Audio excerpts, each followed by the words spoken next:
Oke, halo semuanya, kembali lagi di channel gue. Pada video kali ini enaknya kita ngebahas terkait saham ya, terutama di saham US. Di sini gue mau menampilkan ya portofolio gue per tanggal 15 November ini di saham US, di mana gue pakai aplikasi GoTrade ya teman-teman. Sekalian mungkin gue coba untuk jawab juga ya beberapa pertanyaan yang ada di YouTube gue itu kalau nggak salah di minggu-minggu kemarin, dan juga gue mohon maaf nih nggak bisa balas langsung jadi karena kan di 2 minggu sebelumnya gue lagi sakit, dan itu ya sakitnya bisa dibilang kayak COVID versi 2 ya, soalnya di Bandung ini emang lagi musimnya sakit kayak gitu ya, di kantor gue bahkan di teman-teman gue juga ya sama lah sakitnya kurang lebih seperti COVID kayak gitu ya, dimana ya tenggorokan kurang enak, terus demam, pilek, sama badan pegel-pegel nih kalau pengen tidur tuh wah susah banget lah itu. Dan juga terutama di demam ya, soalnya gue sebagai laki-laki tuh nggak sanggup lah kalau misalnya sakit demam itu. Ya gue bisa nerima sakit yang lain, tapi kalau demam itu agak sulit ya, soalnya nggak enak juga buat makan, tidur dan lain sebagainya.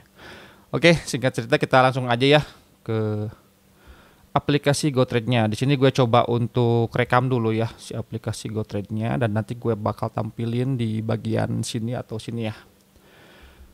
Oke, nah posisi gue saat ini itu kalau secara overall ya itu di saham US yang ada di GoTrade Indonesia ini bisa dibilang posisi sekarang masih minus ya, minus 1,59%. Dimana ini kalau berdasarkan nominal itu kurang lebih sekitar 187 dolar. Kalau kita konversi ke rupiah kurang lebih sekitar 1,3 juta, dan kalau by persentase itu 0,7%. Kalau misalnya di sini ada yang nanya nih, Bang kok kalau dikonversi ke dolar minusnya lebih banyak ya? Nah itu mungkin bisa dibilang salah satu ini ya, efek dari turunnya harga rupiah terhadap dolar ya. Jadi bisa dibilang ini masih untung terhadap ini sih, konversi mata uangnya ya, seperti itu. Oke, jadi di sini untuk patokan utamanya ya gue biasanya tetap diubah ke USD ya. Soalnya kan gue belinya itu emang dikonversi ke USD, jadi gue nggak akan lihat lagi tuh kalau buy rupiahnya berapa ya, seperti itu. Oke, di sini gue coba untuk tampilin ya untuk portofolio gue ini kalau dilihat secara overall ya. Itu atau 3 bulan terakhir deh. Ya bisa dibilang jalannya ini ya.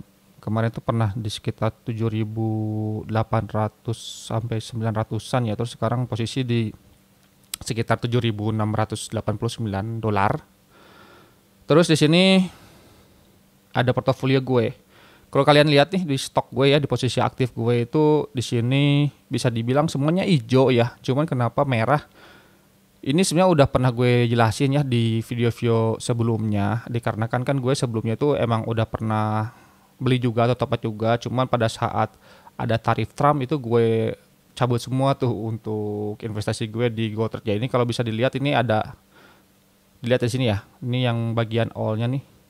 Ini kalau nggak salah tuh, gue pernah invest juga di GoTrade sebelum-sebelumnya tuh di harga, sorry, di kurang lebih sekitar 4.000 dolaran ya. Terus pas ada tarif Trump itu gue berasumsi wah ini bakal terus turun nih, jadi gue pengen cabut dulu nih untuk yang di saham US ini. Taunya malah makin naik sih sahamnya ya, seperti ya itu bisa dibilang emang kesalahan gue juga ya, namanya juga emang investor baru, newbie ya bisa dibilang. Dan gue nggak tahu juga untuk market US kedepannya seperti apa. Nah posisi saat ini bisa dibilang masih minus. Kenapa minus? Kalau berdasarkan berita di bulan sekarang mungkin ya, kan untuk shutdown government di US itu bisa dibilang udah dibuka kembali tuh, udah mulai berjalan normal lah aktivitas government di mereka. Cuman nggak tahu kenapa itu jadi dampak yang atau sentimen yang negatif ya bagi pasar saham US ya, mungkin dikarenakan bisa dibilang hutang US kan udah bisa melambung tinggi banget ya, jadi kemungkinan akan bubble dan lain sebagainya. Terus untuk Michael Burry juga yang kemarin ya, kalau nggak salah itu kan dia nge-short juga tuh untuk saham-saham AI atau teknologi itu karena harganya udah nggak masuk akal sebenarnya. Dan gue agree terhadap tersebut, terhadap pendapat beliau ya, gue agree banget nih soalnya gue lihat juga untuk saham-saham Nvidia, Palantir dan sebagainya itu udah naiknya terlalu tinggi banget gitu, nggak make sense lah untuk PE rasionya ya udah sekitar ratusan kali lipat atau puluhan kali lipat. Jadi gue atau misal mungkin di investor di luar sana itu mulai melirik ke ini ya, ke negara-negara kecil yang masih berkembang kayak Vietnam dan sebagainya. Jadi mungkin mereka narikin duit yang dari US tuh dimasukin ke negara-negara yang masih berkembang ya, yang mungkin ekonominya masih bertumbuh sekitar 5% ke atas kayak mungkin Vietnam dan sebagainya itu kan masih kemarin tuh kalau nggak salah 8% ya. Jadi mungkin ditarikin dimasukin ke situ ya. Mungkin analisa gue seperti itu ya, dan gue baca-baca juga di berita ya kurang lebih sih mirip-mirip kayak gitulah. Kalian bisa research lah terkait hal tersebut ya. Oke, nah untuk gue mau ngabarin nih, kemarin tuh kalau nggak salah gue dapet dividen kalau nggak salah ya. Dividen di mana dividennya tuh bisa dibilang gue udah auto reinvest lah untuk yang S&P 500 ini sama Nasdaq 100 ETF ini ya. Dimana kemarin itu di bulan Oktober nih, 31 Oktober gue dapat sekitar $3 sebenarnya di sini ya. Ini bisa dilihat nih. Atau gue masukin sini dulu ya. Di sini terus. Nah ini dividen reinvestnya gue aktif ya sebenarnya di sini. Terus, nah di sini gue dapat dividen nih kalau dilihat di sini ya. Di tanggal 31 Oktober kurang lebih ya 2025 gue dapat sekitar 4 dolar nih. Terus untuk QQQ ini ya yang tadi ya itu sekitar 0,75 dolar. Terus untuk taxnya ini ya lumayan gede ya sekitar 0,1 dolar untuk yang QQQ. Terus untuk yang S&P 500-nya sekitar 0,65 ya kurang lebih dapat ke gue sekitar ya 3 dolaran ya 3,7-an, dimana gue ngaktifin nih yang namanya dividend investment, reinvestment ya. Jadi udah otomatis dibeliin lagi lah intinya ya. Jadi misalnya kalau gue dapat dividen otomatis dibeliin lagi ke saham atau ke ETF yang gue pegang saat itu ya. Di sini gue pakai yang S&P 500 sama yang Nasdaq 100 ETF ya, atau sering disebut QQQ kayak gitu ya. Oke, untuk posisi sekarang ya bisa dibilang masih oke ya, masih on track, dan gue percaya ini masih bisa naik lah sampai beberapa tahun ke depan ya. Mungkin CAGR-nya gue berharap mungkin 15% ya CAGR-nya, walaupun untuk S&P 500 dan QQ ini ya kadang 10 sampai 14 kadang yang nggak pernah, kadang nggak sampai 15 dan sebagainya. Cuman kalau misalnya ada Black Swan event dan sebagainya itu kemungkinan bisa sampai 15% untuk CAGR-nya. Oke, dan juga di sini gue coba untuk jawabin pertanyaan kalian ya. Di sini coba kita masuk dulu ke YouTube ya. Di sini gue mohon maaf sekali nih jarang balesin juga ya. Nah ini nih, ada yang nanya nih. GoTrade itu kayak scam ya? Enggak sih, setelah mau WD atau withdraw ya di sini ya. Malah banyak biaya siluman yang anjing banget nih. Jadi rugi lah intinya si orang disebut. Oke, di sini gue coba balas dulu ya. Sebenarnya untuk yang kemungkinan ini Mah ya, kemungkinan mungkin beliau baru pertama kali beli di saham GoTrade. Kan kalau pengen deposit nih, deposit di GoTrade itu kan misal 5 juta deh.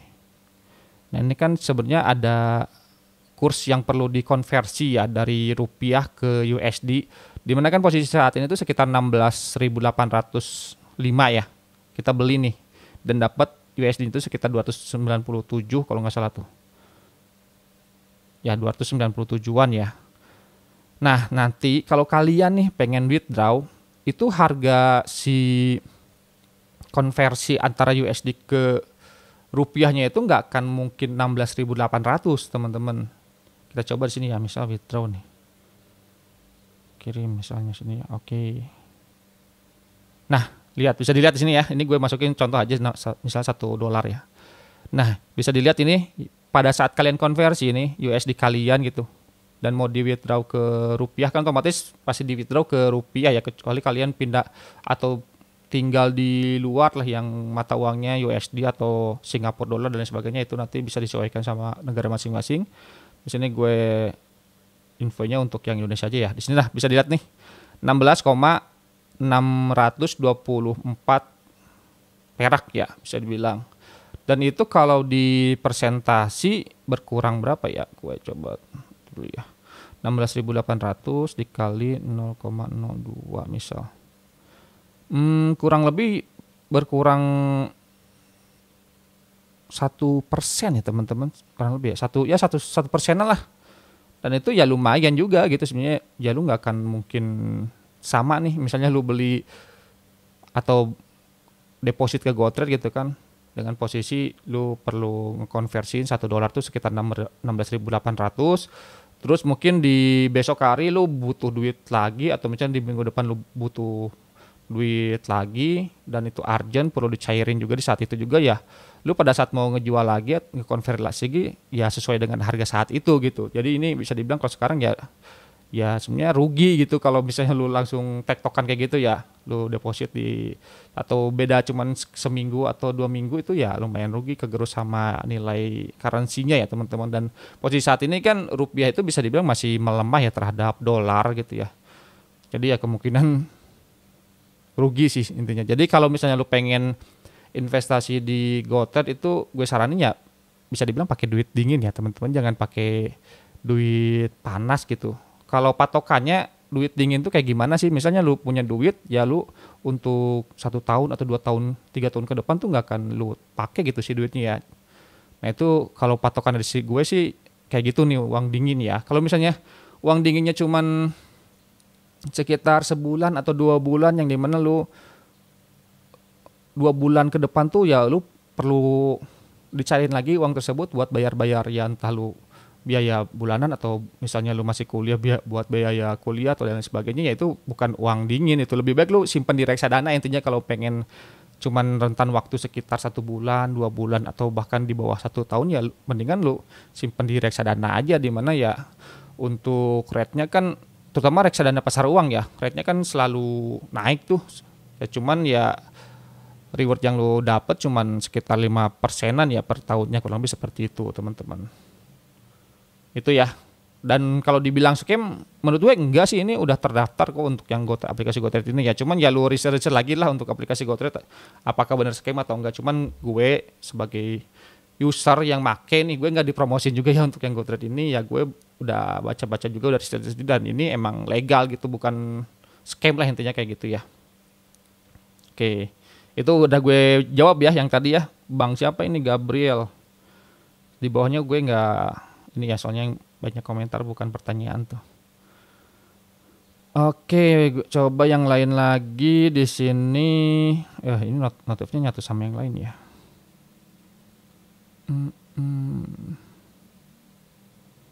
Oke, ini ada yang nanya nih di YouTube gue juga ya. Nah ini relate banget bang, gue juga programmer mobile. Ini ngebahas kemana ya? Oh ya, rencana pensiun dini di usia muda ya. Ya betul, itu lu harus benar-benar pikirin lah intinya kalau lu seorang pekerja swasta atau entah lu swasta, PNS, BUMN, ya lu harus bisa mikirin untuk pensiun lu mau kayak gimana. Seenggaknya lu punya tujuan hidup lah bro, soalnya kalau gue lihat di lingkungan sekitar gue, di teman-teman gue, entah itu di teman kantor dan sebagainya, ya orang-orang kebanyakan itu orang-orang itu ya udah gitu kayak jalanin aja hidupnya gitu. Gue nggak perlu mikirin dulu untuk entah itu pensiun atau dan lain sebagainya, duit pensiun dan sebagainya di hari ini gitu. Ya udah gue jalanin dulu aja, nanti mungkin lu mikirinnya di umur-umur udah agak tua, mungkin 35 atau 40 lu baru mikirin. Biasanya kayak gitu ya kalau di lingkungan gue. Cuman ya gue dari awal, dari umur 25 atau bahkan baru lulus kuliah juga gue udah mikirin nih untuk rencana pensiun gue. Seenggaknya gue udah punya aset liquid berapa gitu seenggaknya ya. Jadi gue juga hidup bisa lebih tenang sih intinya seperti itu. Oke, nah ini ada yang nanya juga. Ini bukan nanya sih sebenarnya, cuman komentar aja ya. Saya juga lagi DCA di ETF itu bang, semoga bisa sampai ribuan. Oh ya, gue aminin lah ini ya, semoga bisa ribuan. Ya, kalau bisa lebih lah daripada investasi gue gitu. So, kalau misalnya lu emang fokus DCA, ya jangan sampai putus lah gitu DCA-nya ya. Kalau misalnya lu only DCA-nya dan sebagainya, ya jangan sampai entah itu ada gangguan dan sebagainya. Kalau bisa jangan sampai. Dan utamakan itu kalau misalnya lu dapet gaji atau dapat pemasukan, ya udah lu ambil duitnya dulu buat lakuin investasi, sisanya ya udah buat biaya hidup dan sebagainya. Gue biasanya suka Seperti itu ya. Jadi nggak nyisain di akhir-akhir lah intinya kayak gitu. Oke, ada lagi nggak nih ya? Ini notifnya campur ya. Random aja gitu ya. Nah ini mau buat dana pensiun di BRKB aja kalau gitu. BRK ini tuh kayak Berkshire Hathaway punyanya si itu ya. Yang investor nomor 1 di dunia itu siapa ya? Warren Buffett kalau nggak salah ya. Itu ya silakan bebas ya itu mah ya, kalian mau investasi di mana. Kadang untuk style investasi orang-orang tuh beda-beda, ya itu samain aja lah sama risk and reward kalian. Dan juga lu pengen investasi lu harus research dulu nih, jangan sampai beli kucing di dalam karung ya teman-teman, istilahnya seperti itu.